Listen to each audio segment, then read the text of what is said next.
You ready? All right. So the leg, being the big lower limb and all. So here's the pelvis. Here's the iliac crest. The muscle there's iliacus. The other one coming off the lumbar spine that's going to join with the iliacus is the psoas. So these are the big, strong hip flexors. These are the hip flexors. Iliopsoas, they're going to insert into the lesser trochanter of the femur. Okay, strong hip flexors. Innervation is going to be the femoral nerve. As we, I don't know what I want to do. As we cross under the inguinal ligament, you can see it, right? There's the iliopsoas. The other one that you can see here is the pectineus that makes the back side of the femoral triangle. The other border of the femoral triangle is this one, the sartorius. Sartorius is going to start at the ASIS, cross medial to insert down here in the medial tibial plateau, okay? This is a flexor of the hip because it crosses this joint, and a flexor of the knee because it crosses this joint, all right? And externally rotate the femur, all right?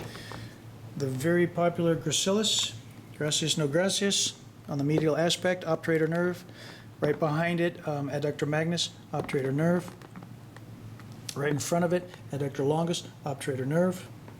I didn't say it, but pectineus, femoral nerve. Okay. Up top, the quads. Okay. Vastus medialis, vastus lateralis. Rectus femoris is this nice big bipinnate here. Underneath him is intermedialis. All of them, let's call it femoral nerve. Okay, all of these guys are coming together, enveloping the patella and inserting the patellar tendon is going to insert on the tibia and the tibial tuberosity. Okay, walking our way around. So here's the fascia on the lateral side. Here's the muscle that's going to tense that, tensor fascia lata. Sits just below the ASIS. So the two that are kind of right below the ASIS, sartorius, tensor fascia lata. Okay?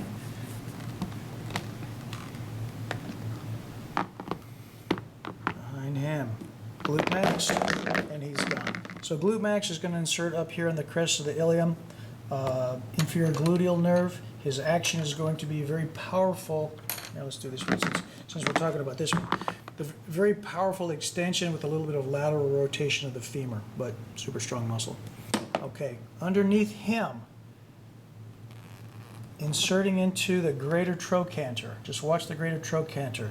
Trochanter, trochanter, trochanter, trochanter, trochanter. Everything from there up inserts into the greater trochanter.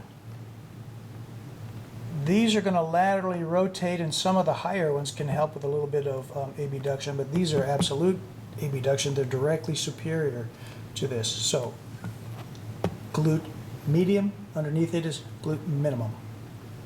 Next over, piriformis. Piriformis for sure, because here's my sciatic, and I know that the sciatic splits between the piriformis and the superior glomerulus. So if this is piriformis, this has to be superior glomerulus. This has to be the sciatic nerve, and it is. Internal obturator. Where am I? Inferior glomerulus. This quad-shaped one, quadratus femoris. Okay, so this one can't really abduct much. It's just too low, and these guys are less and less. As you go higher, they're stronger and stronger in that particular action. Okay, as we roll over onto the back, I want to figure out where in the world am I? I'm looking at the big toe. So I know this side is medial. I know this side is lateral. And the reason I care is because a couple muscles are going to start here on the ischial tuberosity. The one that goes lateral is the long head of the bicep femoris.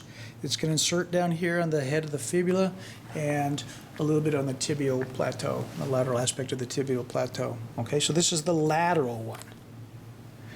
The short head of it is underneath here, and it's going to start like right about here and come down. Okay. The other one that starts here in the ischial tuberosity, semitendinosus. Semitendinosus starts here, comes down, splits, right? See, one goes medial, one goes lateral. He goes medial, he's going to insert on the tibial plateau on the medial aspect. Right about the same place where gracilis did, sartorius did. Okay, they're all going to insert there, and actually semimembranosus is the one right underneath him. They're all going to insert right here, or very close by to that. Sciatic nerve. All these sciatic. Okay, coming on down. Coming on down, we got the gastrocs on the outside, right? Two heads of the gastrocs cross this joint at the knee and cross this joint at the ankle. So here's the origin up here on the femur, crosses the joint, comes down, gets into this tendon, inserts on the calcaneus, calcaneal tendon or Achilles tendon. Action for this guy, plantar flexion. Maybe I should go back through all of them and talk about their actions. All right, so plantar flexion. Underneath him is the soleus. Soleus does not cross the joint. It's going to stop, I'm just going to stop like right about here on the tibia and fibula. Okay, this one that goes sideways like this, the kind of oblique looking one, for me it looks very similar to pronator teres. This is popliteus. This is the guy who unscrews your knee. Plantaris, I can't really see plantaris.